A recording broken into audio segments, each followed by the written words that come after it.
Hey, girlfriend, it's me, Adrian, or Ayden. Either way, I am still your host, and you are still listening to Susto, the podcast of paranormal folklore from Latin American cultures. Welcome back. Thank you so much for being here, and if this is your first time, welcome.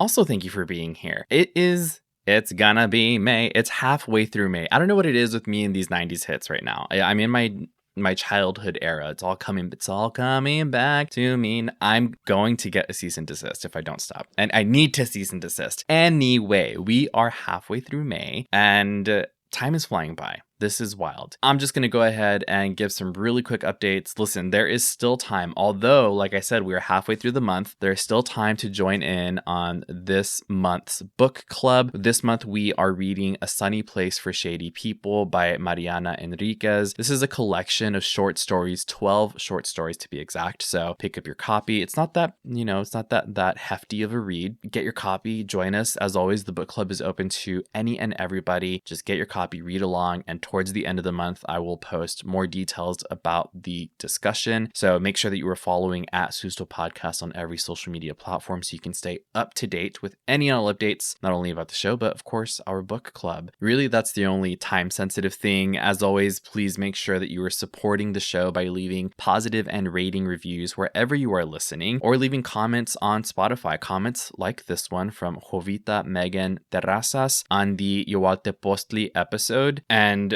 Jovita said, how does she sing it? I'm trying to remember. She says, I don't need nobody telling me just what I wanna, what I'm gonna do about my destiny. Like I said, in my 90s era. Anyway, that is from Britney Spears' Overprotected, and it is a guess at what I was talking about, what I was referencing in the last episode, the Yoaltepostli episode, which is a very good guess, admittedly, but it's not quite it. So I'm going to keep this going. I almost thought about just like telling you all what it is, but I'm going to keep it going. If you all listen to that episode, let me know what your guesses are. And unless you are a Patreon subscriber with access to the video versions of the episodes, because I dropped something in the video that you will have seen. So who knows? Let me know what your guesses are. We're going to keep this going. I don't know. Maybe I'll send someone a sticker, whoever can guess it right. Speaking of video versions of the episodes, you can support Susto and get access to bonus content like early and ad-free episodes by signing up at sustoplus.com. Anyway, let's go ahead and get into this week's episode, where I got to sit and chat with the author Leticia Urieta. And just a little bit about Leticia, I actually do have a copy of one of her previous writings, Las Criaturas, which is a short collection of stories, poetry, and it's really great. And just a bit about Leticia, from her site, she says, I am a writer of horror, speculative fiction, comics, poetry, and more. Leticia is also a freelance writer and works as a teaching artist, leading community writing workshops across genres. I'm very excited for this interview. I'm also very excited to let you all know that we are collaborating on a giveaway of a signed copy of her latest book, which is coming out tomorrow, May 15th. I say tomorrow because this episode is airing on the 14th. So if you would like to hear more about the book giveaway, make sure that you are sticking around to the end of the interview to hear all the details about that. With that being said, we're going to go ahead and get into that chat.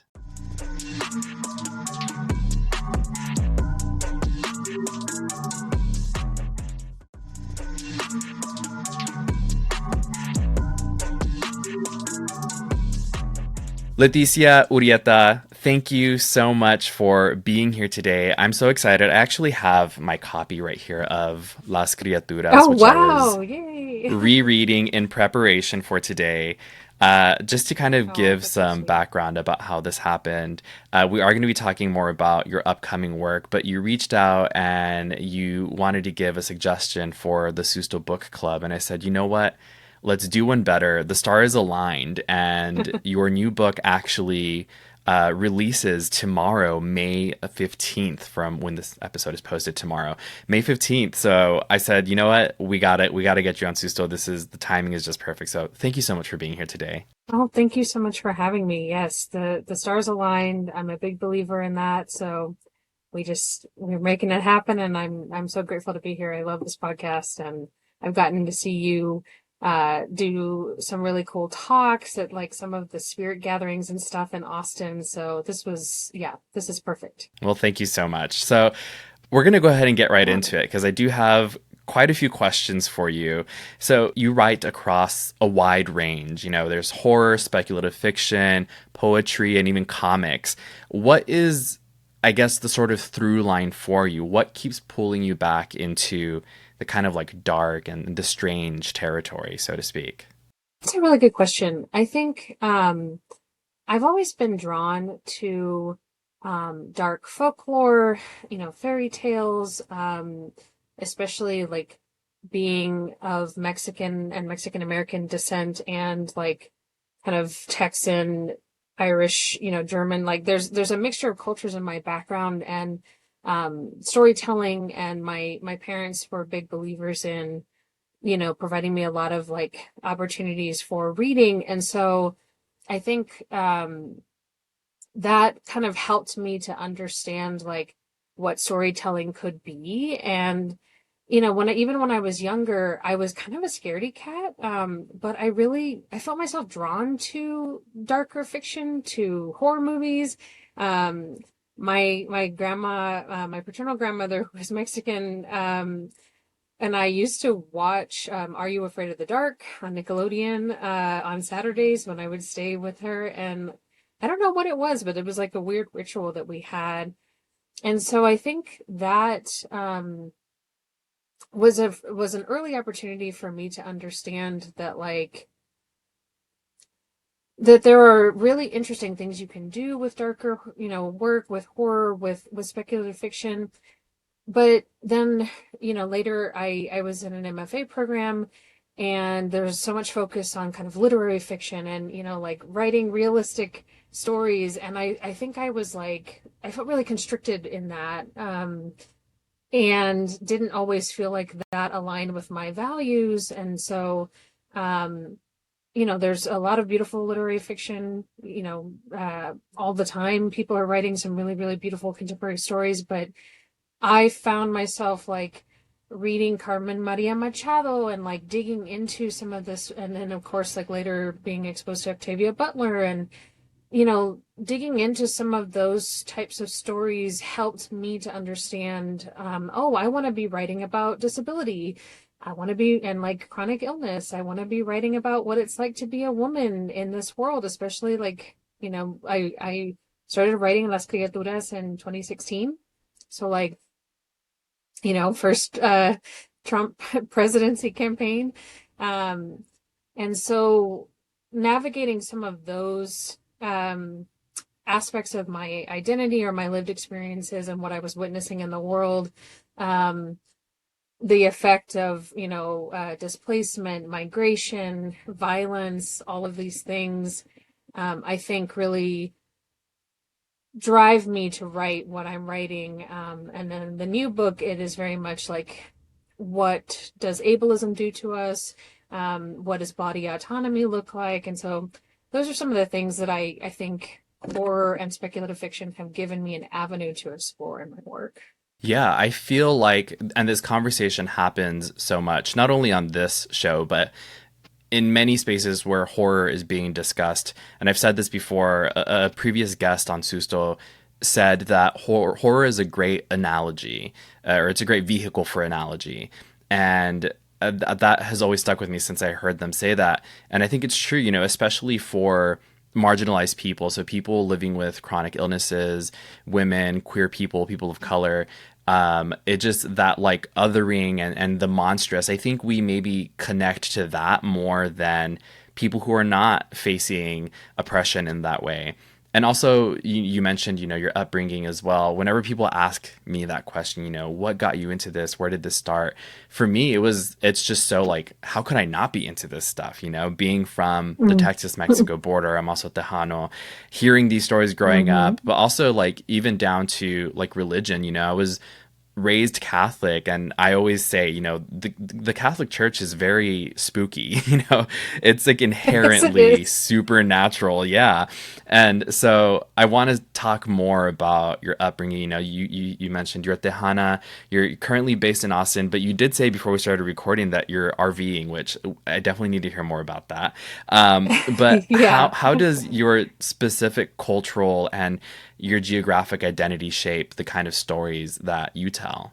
That's a great question too, because I think like that changes a lot. I'm going to be 40 this year, so like my relationship to my identity has definitely changed a lot over as I've become more politically aware and like read more and culturally aware. I used to, I think when I was a baby Latina, I was like Latina feminism, so many things like that, and I still of course believe in that, but um that doesn't always provide the same space for like queer and trans folks in our communities, and so sometimes I think that that's an area where my mentality has changed, but anyway, that's neither here nor there. But I think Tejana to me feels closest to my experience because both sides of my family have been in Texas for extended periods of time for several generations, um and so like and ties to agriculture and farming and certain regions, like several of my family members have lived all over Texas, and so like having traveled all over Texas, that feels most connected to my experience. And then like my maternal grandfather was he really struggled to read when he was younger, and he came from a farming family, and then he got his college education and master's, and became a Texas FFA officer.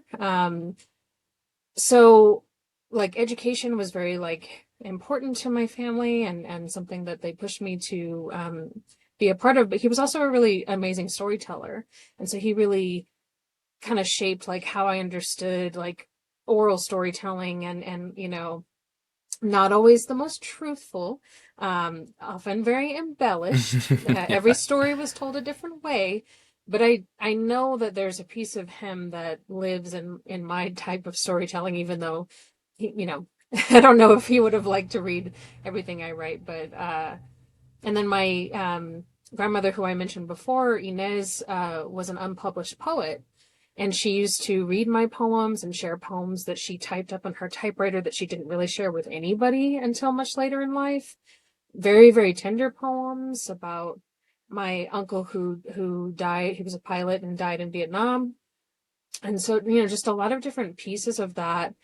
And that really shaped my writing too, because she wrote in English and Spanish. And so that like helped me feel comfortable writing bilingually. And then my parents, like I said, encouraged literacy so much in the home, and so like provided me with lots of different types of stories. And so a lot of my early writing, and even still today, is influenced by like family stories, by like the tall tales sometimes of our family, some of the weird creepy things that have happened in our family, especially in South Texas. and and then my father is also a musician, so yeah, I feel like there's a lot of like storytelling and lyricism and things that have influenced who I am as a creator, but also as a person. Yeah, there's a level to storytelling. I think anybody who does almost any type of storytelling, like it's inevitable for it to feel or be personal. And in reading Las Criaturas, and I'm sure in more of your work and your upcoming work, these stories will continue to be personal, right? There's just almost no way to avoid it. And Yeah. you are going to be writing more, like you mentioned, about like chronic pain and like ableism, what some might identify as like medical trauma. Is it difficult to write from that space? And how do you sort of reconcile with that pain? I can imagine it's cathartic in a sense. I know that I was trying to relate it to myself as well. Like I've done work previously with like HIV awareness and advocacy, but Mm. mainly around HIV destigmatization. I've been living with HIV for 11 years now, and facing that work, or doing that work and facing it, it was very, very hard at first, and it's gotten easier over time. But there's a part of it that's cathartic. So I can imagine that this is maybe similar in that way. I'm trying to relate to the work, and so I'm curious if that's how it feels for you, because that's the sense that I get. Definitely cathartic. And you know so I wrote the poetry book, chapbook, that came out prior It came out last year, November of last year, called Offerings to a Tumble Temple. And that one, I think, was like me exploring some of that vulnerability from a tenderness place and a place of wanting to hold space for other folks who have experienced those kinds of things, and working through. And, I also talk about the women in my family who experience trauma and pain, and many of whom are no longer, in this physical realm, on earth with us. And so, that was like one aspect of it. And then this next book, I think is exploring some of the darker aspects of that. And so there is a catharsis in, not necessarily like, I mean, I love a revenge tale, sure, but some of it is opening up the possibility to talk about, medical trauma and like what responsibility, doctors and folks have to care for, their patients, how we have a responsibility to care for one another as community members. And I think, there were definitely stories that made me, and like poems that I wrote in both of these collections that made me cry. Some that were, I questioned whether I should, even share them, or should they just stay at the bottom of my drawer in my journal. Especially because there's poems and stories in both of the collections that talk about pregnancy loss, which is kind of like a stigmatized, subject. But the more I started sharing with other disabled friends and loved ones, they said, wow, this hurts sometimes to read, but also like you should share this with other people because other people are probably hurting like this too. And yeah, so I think that there is a level of care that I'm hoping to put into this work so that when I do share it with other people, they're receiving it in a way that might be helpful to them. Yeah, it's almost like the urge is to want to, I mean, again, back to that word, like to destigmatize those things, or to normalize having those conversations and being kind of like unabashedly open about those things, right? Because like you mentioned, there's this shame that is put on something like that. And in many cases, if not all of them, it's like, well, this is something that was, not a choice. It was something that typically happens to a person. Mm-hmm. And so for that kind of feeling to be like washed over them it's I'm trying to find the word. It's like the word embarrassing is coming to mind. Sure. It's like, it is embarrassing that we do that to each other.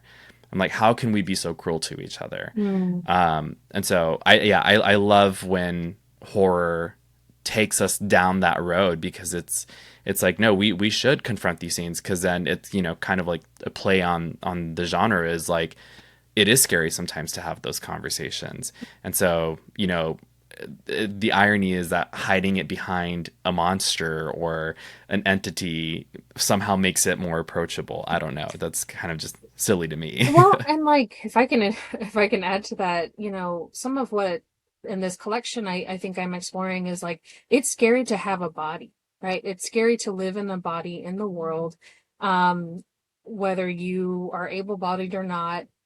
Anything can happen, anyone can be disabled at any time, anyone can get sick at any time. Like, we're living through this, this pandemic and all of these things happening to us. And then like the Maha, eugenicist like movement of, what feels like the government trying to kill us all off, so it's like, and then you add, racism and misogyny and all these other aspects to like how folks move through the world.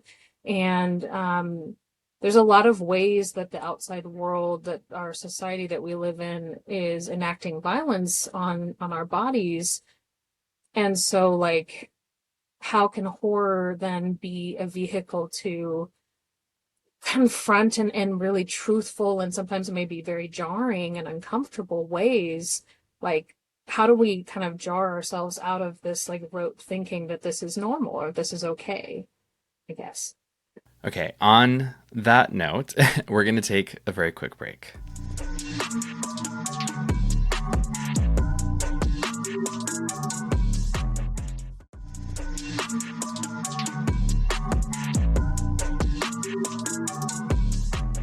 Okay, we're back. I want to continue on that idea of kind of like processing real trauma, you know. And I always say this almost every episode. My frequent flyers, people who listen to all the episodes, bring out your bingo cards. My favorite word, trauma, is coming out, but because it applies. Um, in stories like from Las Criaturas, the story that really, really stuck out to me was La Mujer Alacrán. And it was Mm. very rooted in this kind of tradition of, like we mentioned, of folklore and storytelling and using the supernatural to process very real trauma. So I'm curious, was that connection intentional from the start? Was it something that developed or like revealed itself as you wrote it? And maybe not just about that story specifically, but when that happens, do you kind of go into it with the idea of like, I want to write about this experience? Or I don't know, I'm very curious about that sort of process.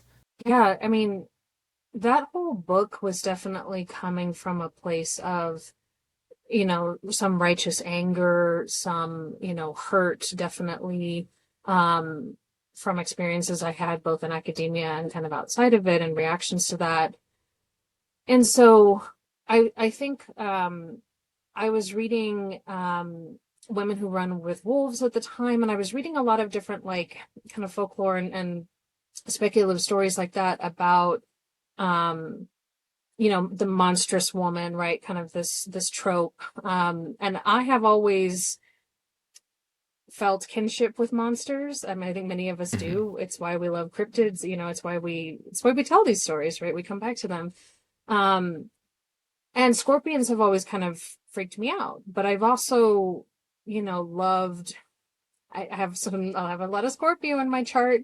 I've also loved, like the power and the kind of mysterious nature of scorpions, and so I wanted to like use them as an image. And I was thinking about reading something about the way that scorpions are preserved in Mexico, right? And so like that kind of started as an image and then made its way into a story about the way that trauma affects someone who is a survivor of sexual assault, right? And so um that's kind of how that began, but there are several pieces in that book that are, also about like the effects of trauma on the body and like this monstrous transformation that happens. And Las Criaturas, that when I was conceiving of the title, I was thinking about how that word in Spanish, means creature, but it also can refer to children. It can refer to something like kind of otherworldly. Like there's liminality in that title, I guess, or Hmm. in that word. And so Yeah. that's where a lot of those pieces were settling for me when I wrote them. So in The Remedy is the Disease, which is your upcoming book releasing tomorrow, May 15th, it is described as a collection, there it is, of experimental, speculative, and horror stories about living with chronic pain and illness, medical trauma, grief, and the way vulnerable bodies are treated in a capitalist, individualistic society. There's something very, I think, susto coded about that. As I mentioned, we do talk about trauma a lot on this show, and the body as a site of terror or like even loss. Could you share more about this new book? Yes, absolutely. Thank you for for that introduction. I think this book is both exploring that terror, right? The things that happen to us that are outside of our control, both illness, pain, um, the things that we think are going to kill us but don't. We have to Mm-hmm. survive. Um, Mm-hmm. but also, the violence of the medical, industrial complex, which, many of us would not be here without it, including myself. But at the same time, I've also experienced a lot of harm in that system. And so I think that's the tension I'm working with. And then, there are other stories in the book that are meant to also show like what kinship looks like, what love looks like between folks who are experiencing, these losses or these traumatic, struggles with their bodily autonomy, right? And so I think that's one of the things I was hoping to explore in the book is the tension or the push and pull between the terror, the fear, the violence, and the love and recognition um, that people can often find in those situations. Oh, that's making my heart like burst. I'm so excited to read this because it's like I'm having these memories flooding back of, as I mentioned, that work that I was doing many years ago that I've since stepped away from just for like my Mm, own like spiritual, like mental well-being. I needed to kind of like take the fork right. in the road from that work. But when I was doing it like this, that tension that you're describing, it is such a unique feeling that I think for anybody out there who is listening who gets it, who understands what that feels like, it is a very, very specific feeling. And again, I'm just like, I'm feeling it. I'm getting chills right now because I remember in doing that work when I encountered, other people who had just tested positive for HIV. And I've always been very, very vocal about my status. But because of that, I've made those connections, and there is that tension, where we are facing something where we're scared of. Some of us, and myself included, when I found out I was very sick, I had delayed testing, and so I should have gotten tested earlier, but that's neither here nor there.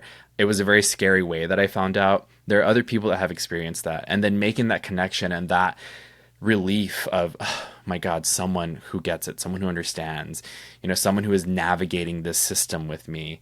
Um, yeah, that the way that you described it, that there is that tension, that push and pull of like, this is frightening, this is hard, but in just like interpersonal connections, there is that relief and that kinship, like you said. It's you put it so perfectly, that happens when you're experiencing something like that. It can be beautiful in some ways. It can be, and I think too, like, something I was trying to get at in both of these two books, the poetry collection and this one, is like, what's often scariest about living with illness or what have you is, you go through this grieving process often with yourself, and sometimes that takes a lifetime, right? And sometimes that ebbs and wanes with new diagnoses, or a medication stops working, or you have to find a new doctor, or all these different things, right? A new loss. And I have a lot of, I call it like the whack-a-mole of of chronic illness. Yeah. Um, but Oh God, yeah. like, yeah, I think many of us know what that feels like, right? You try to find an equilibrium, and many times it's like you're at war with your body, right? Your body becomes, you become an adversary to your body, which is not good either.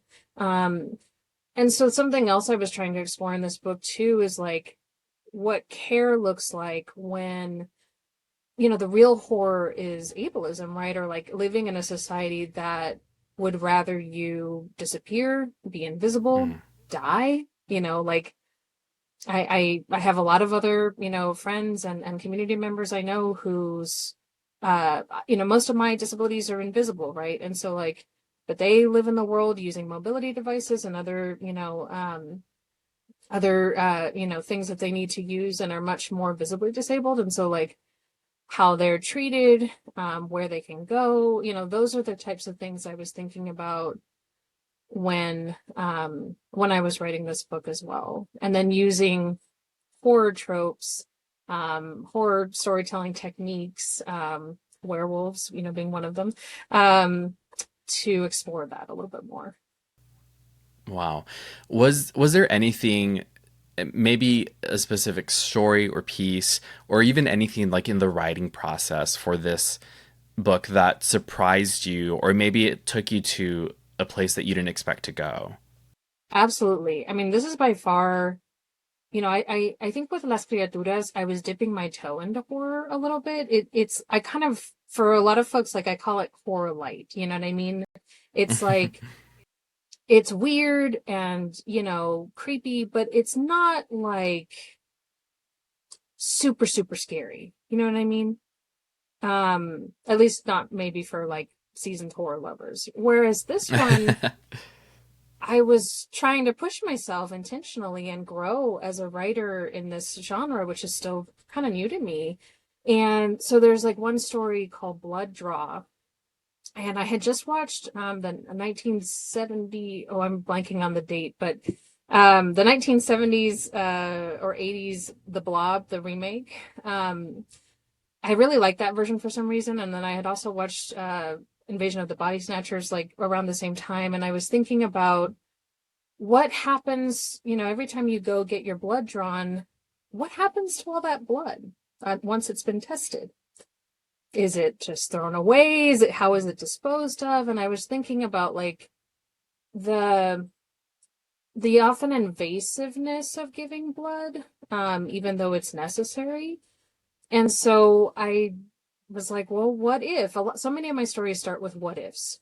What if instead of the blob, it was like all the blood from a phlebotomy lab and it like merged into this Ooh. weird hive mind being and started consuming people?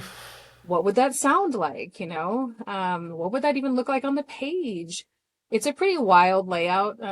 Bless my editors for at Undertaker Books for going with me on that. But yeah, so that's just one example of like, man, I was not expecting where that was going to go. It's very outside of my comfort zone, but I actually am really happy with it. Well, that sounds so cool. Like in the weirdest way. I'm, like you said, for us seasoned horror Yeah. lovers, I'm very excited to read that. And we're gonna take one more quick break.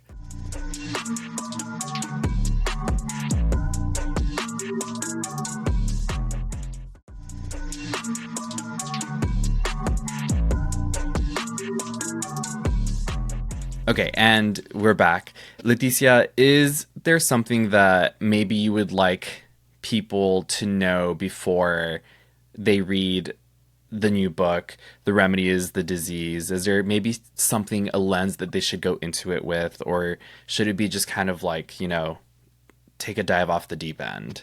Maybe a little bit of both. I have friends for whom they love and support me, but they will not read this book, and that's okay. If body horror is not your thing, that is okay. I hope that you Mm. read it. I hope that you engage with it. I did bring some of the work to a kind of normie critique group like a few years ago before this was published, and one woman told me that it made her deeply uncomfortable, and I was like, good.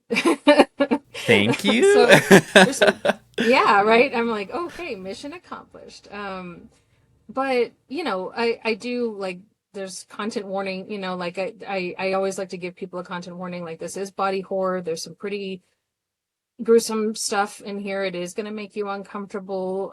It's dealing with, like I said, chronic pain. It's dealing with the body transforming into, scary and unexpected ways. It's dealing with pregnancy Hmm. loss and all the ways that like affects people. It affects partners and couples, deals with suicidal ideation. So like, just, tread carefully, take care of yourself. Hmm. I think that that's important, but also, yeah, I hope that people come in with an open mind and just, you know, coming to the page, slowly and carefully, whatever that looks like to you.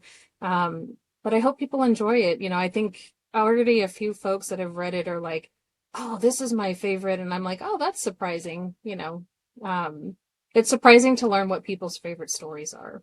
So I'm excited for that. Yeah. Yeah.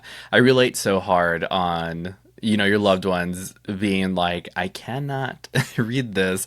I have family or friends who will say, I can't. They're like, I know you and I know you personally. And people who know me in my real life, I'm like such a fool. I'm always acting up, like, and there. But when I'm telling a story, I try and lock in and like make it really scary. And so I've had people telling me like I could not listen to this episode, or like I had to just mute it and let it play through to give you the stream. And I'm like, Hmm. listen, that is the biggest compliment to me when someone tells me this episode is too scary. I had to pause it and listen to it again during the daytime. That I'm like, ugh, mission accomplished. So Hmm. good for you I to mean, get some of that your that episodes are feedback. legit.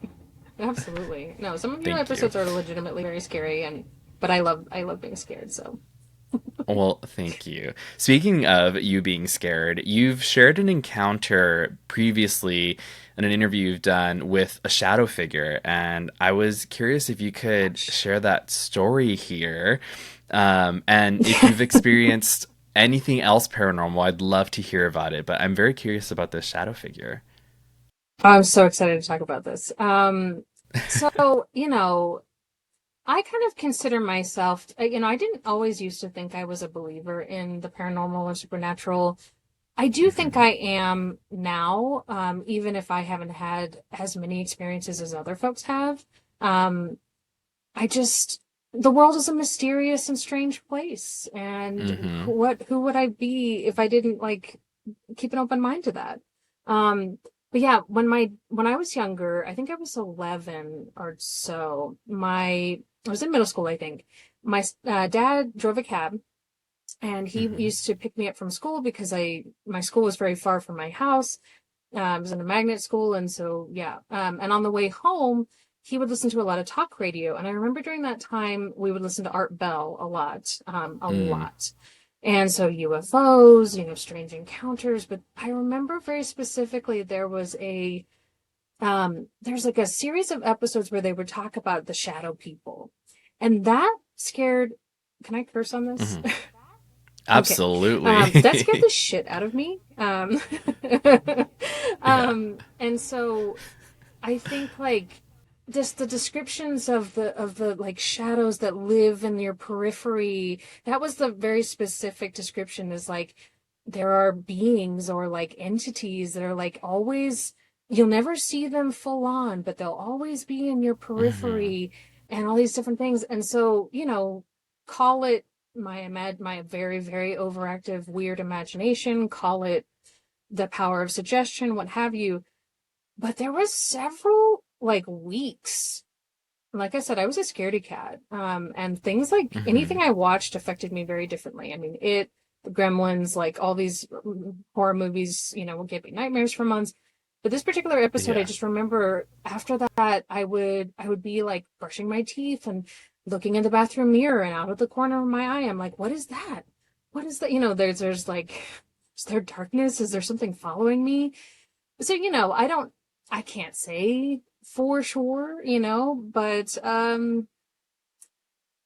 yeah, it really creeped me out. It was like a memory that I unlocked when I did that other interview.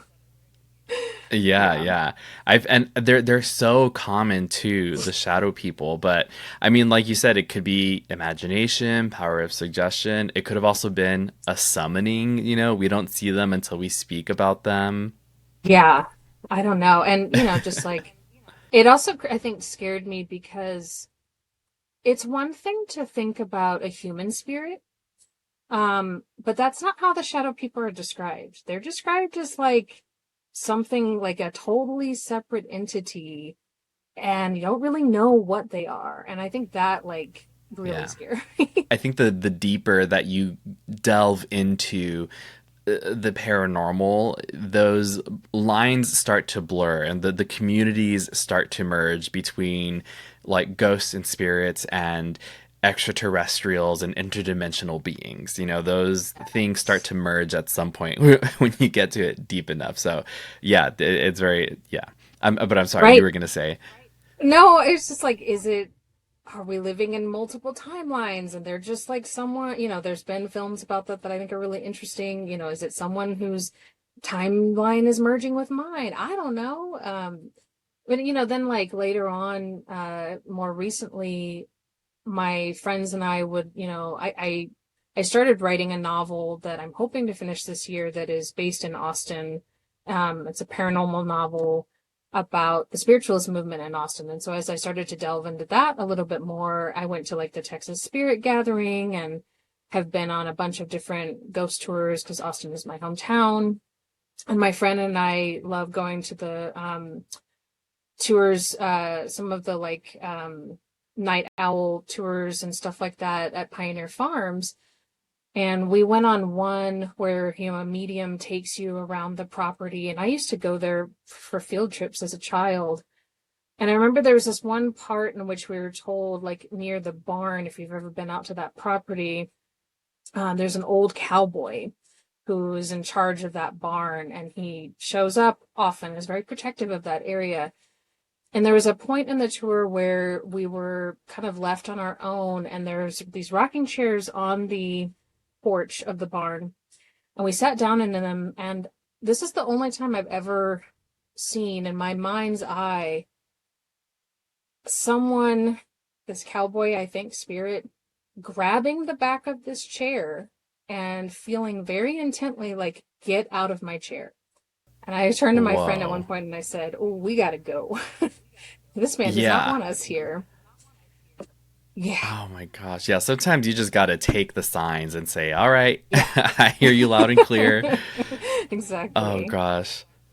So, Yeah. The Remedy is the Disease, again, drops May 15th. If you're listening to this episode when it comes out, that'll be tomorrow. However, if you are a Patreon subscriber, you have early and ad free access to the episode. So, in 2 days. Anyway, May 15th, literally the day after this episode airs, where can people grab a copy of this book, of your other work, and where can they follow you online? I would love to help out, and support my publisher. So you can buy it directly from Undertaker Books. And the link for that is on my website, which is leticiaurieta.com. Please follow my work there as well. You can purchase my other books from there in the links. You can follow my newsletter for more about my travels and my other work. Um, but it is also stocked at local Austin and Texas bookstores, including Bookwoman, Resistencia Bookstore, Curia Morvosa, several others. So, and if it's not at your local independent bookstore, you can order it. Or you can also win it in a giveaway that Leticia Yay! and I are collaborating on. Thank you so much. Leticia is donating a signed copy of The Remedy is the Disease. And in order to enter that, what you would have to do, dear listeners, is you follow both Susto Podcast and Leticia on Instagram. It's at Susto Podcast and at Leticia ASU. You like the book giveaway post and you tag a ghoul friend in the comments. There will be a post for the giveaway dedicated to the giveaway, and the rules and the details for that will be in that caption as well. So make sure that you check that out on Instagram. And Leticia, thank you so much for your time today. Before you do go, Leticia will be reading an excerpt from the book that will be available as bonus content for Patreon. If you'd like to subscribe to that, you can visit sustoplus.com. So for everybody else, thank you so much for listening. Leticia, thank you so much for being here. And for Patreon subscribers, please stick around. Thank you so much, Aiden. I appreciate it.